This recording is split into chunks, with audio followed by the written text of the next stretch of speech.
Hey man, what it is? This is Deem, and I am your host, and this is By Any Means. There go to PayPal at Deem by any means. There go to Cash at $ Deem by any means. You already know what I'm about to say. I don't care if you leave $1, $10, $1,000. It's much, much, much appreciated.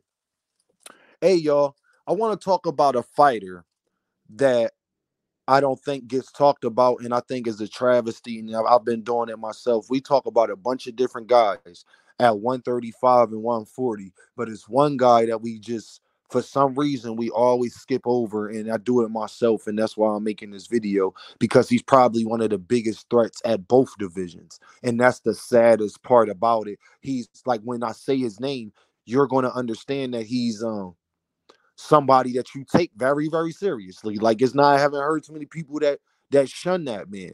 But at the same time, we get so caught up with everybody at the 140 and 135 division, the Tank Loma, Shakur, you know what I mean? And it kind of gets cloudy for him. But all that stops though, and I believe that's going to stop this year and next year. Williamzepeda, y'all. He the one we don't talk about, the invisible assassin. And I just think Williamzepeda is just one of those fighters, man. That's just a when you talk about dog, that's him, like just a straight dog. And I'm gonna break down all the aspects of his boxing game because I respect it that much, and I think that he's a threat to every single body at 135 and 140, even Gervonta Davis. Um, Let me start by saying that Williamzepeda is a fighter that's a B at everything. And you know people like that. Like they start off like at an 85. Like he's solid at every aspect of boxing.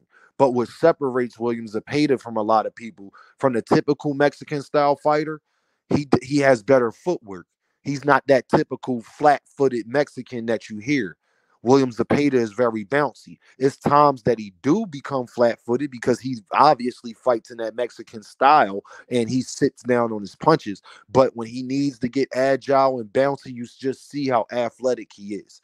He doesn't have the best speed, but he has very good speed.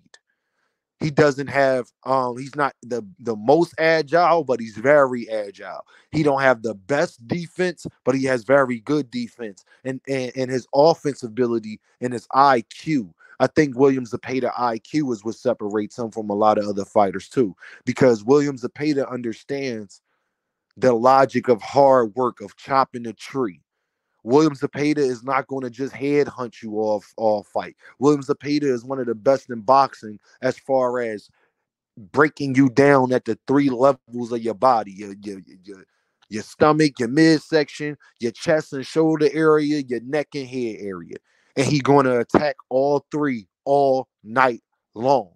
He don't care where he hits you at as long as he's touching you. Williams Zepeda, that's his IQ. He has A-level power. He will put your lights out and he will put you to bed. He don't have Gervonta Davis power, but he's more powerful than Lomachenko and Shakur Stevenson. He will put your lights out, man. You'll be over there asleep. And he's going to do it in a, I think Williams Zepeda is stronger than Frank Martin. Williams Zepeda is going to do it in a way where he breaks you down from a volume of punches. Similar to a Terrence Crawford, y'all, where we know that Terrence Crawford is powerful, but he's just not one punch knocking you out.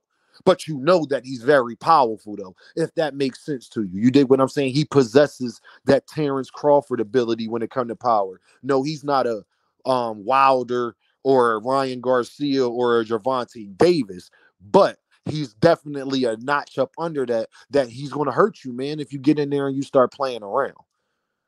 And I just think Williams Zepeda is just too much of a dog, man, from his footwork. And y'all, he's a southpaw. He's a southpaw. And if you love boxing and follow boxing, then you understand I shouldn't have to say too much other than that when it comes to Williams Zepeda. That I told you everything else that he possesses, and he's a southpaw, very, very, very dangerous. The thing he's best at, though, y'all, is his punch placement. There aren't too many fighters in boxing that have better punch placement than Williamzepeda. I don't care if he's not up there on a percentage connection list because none of them other fighters are throwing half as many punches as Williamzepeda is. Some fighters throw 70 punches in a round, 80 punches in a round. That's like normal to Williamzepeda. 50 and 60 punches is normal to him. And he doesn't stop. The thing that he has the best is his punch placement and his gas tank, y'all. Williamzepeda does not change his work output from round 1 to round 12. And I remember talking to my guy Fanon about this, like just about people, everybody gas tank is not created equal. Yeah, we know they all get tired, but Williamzepeda and Ryan Garcia gas tank is not even close. It's not even close. Because if people could have that gas tank, you wouldn't see them fall off or have to catch their breath or stop the punch output that they do. They would continue to fight the way that they are fighting. Similar to like a Manny Pacquiao, who you wasn't worried about that with Manny. Manny was going to come out and beat Manny every single round. That's why people did not like fighting Manny Pacquiao. It's the same thing that Williamzepeda possesses. He's just a straight dog, man. Southpaw, I mean, when I say relentless, y'all, he's top 10, top 5 most relentless fighters in boxing. Like, he is going to be foot on neck all night long.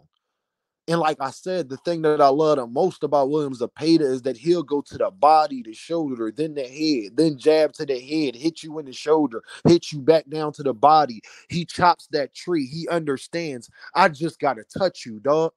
And if I touch you, we gonna see how that young boy gonna be out there, how he gonna be feeling. We gonna see how he out there feeling. You understand? So he's just a very exciting fighter. You don't lose your money when you go watch Williamzepeda fight.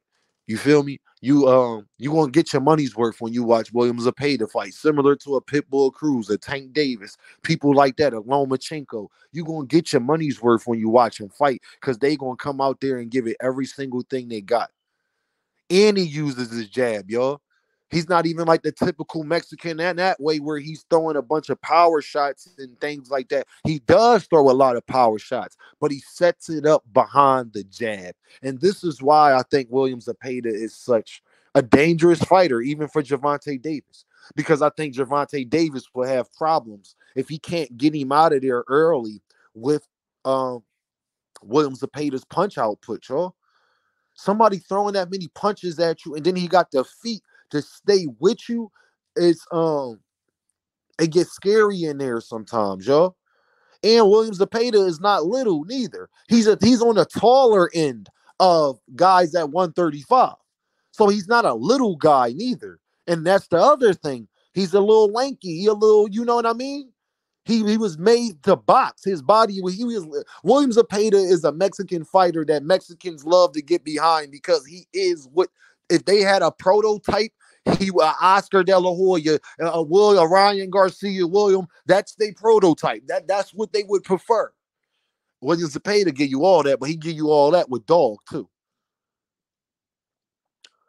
You know, I just said, like I said, man, from his gas tank to his IQ to his punch placement, Williamzepeda is a lot to deal with because he has good footwork too. Only thing he lacks in a lot, I think, you can get off against Williamzepeda, similar to how you can get off against a Canelo Alvarez. The problem is if you can't get him out of there because the guy has a chin, y'all. He got an iron chin. And the way he fights, Williamzepeda kind of hold his stance how I hold my stance when I fight people. I'm a little bit more looser with it, but that chin is tucked. You understand? I'm looking up at you, not looking straight at you. I'm looking up at you where that chin is tucked and it's behind everything that I'm going through. So I already know how hard it is being a southpaw myself with a stance like that. And you bouncy, listen, man. Listen, man. It gets dark. It'll get dark real fast. He gonna break you down, man. He gonna break you down, and I just think Williamzepeda is not a fighter that I'm. It's course Shakur and Tank, I think, could beat him, but I'm not sure. But that's like a 70-30 type situation. For Tank, it's like an 80-20. For Shakur, a 70-30. But him and Loma is a 50-50 fight. Him and Lomachenko was a 50-50 fight for sure. Him and anybody else at 135 is a 50-50 fight. Probably leaning more towards Williamzepeda. Him and mostly anybody at 140 is a 50-50 fight. Like if he fought Teofimo Lopez, right? Teofimo Lopez that fought Jermaine Ortiz can't beat Williamzepeda. Shakurstevenson that fought De Los Santos can't beat Williamzepeda. Pitbull Cruz that fought Cabrera can't beat Williamzepeda. Lomachenko that fought Devin Haney can't beat Williamzepeda. And even though I think that was a good Lomachenko, the things that Devin Haney was excelling on, Williamzepeda would have opened that up for sure. It's just in the way he throws his hands. So, like I said, y'all, man, I just wanted to get a young man some clout, man. Give me some press, because I think through the midst of all these PEDs and all the things that's going on at the 140 division, all them getting announced and everything going on at 135, he's the invisible man. He the odd man out. And the problem with that is he's probably the biggest competition. Like, if Tank was fighting Williamzepeda, to me, that's an even better fight than him versus Frank Martin. I'm not sure that Frank Martin could beat Williamzepeda. I actually would probably pick Williamzepeda against Frank Martin. You feel what I'm saying? Because I understand, like I seen, Frank don't like people going to that body and being aggressive and combination punching. Well, guess what? Against Williamzepeda, you're not never getting one punch at a time. You're never getting one punch at a time, my dude. You better listen here. So I really just wanted to give Williamzepeda a shout out, man, and check Williamzepeda out, man. Look forward to seeing him fight again, man, because like I said, y'all, you can't go wrong. Trust my words. You can't go wrong watching Williamzepeda fight, y'all. You cannot go wrong. It's going to be entertaining. It's going to be a dog fight. Whoever that is they put in front of him, all I know is his opponent going to have to fight. They're going to have to leave out of there with some blood on their hands, on their shirt, on the referee shirt. It's going to be some blood out there. You feel what I'm saying? That ring going to have splattered blood around it. He that type of fighter. So y'all already know what this is, man. Deem by any means. And I'll holla at y'all.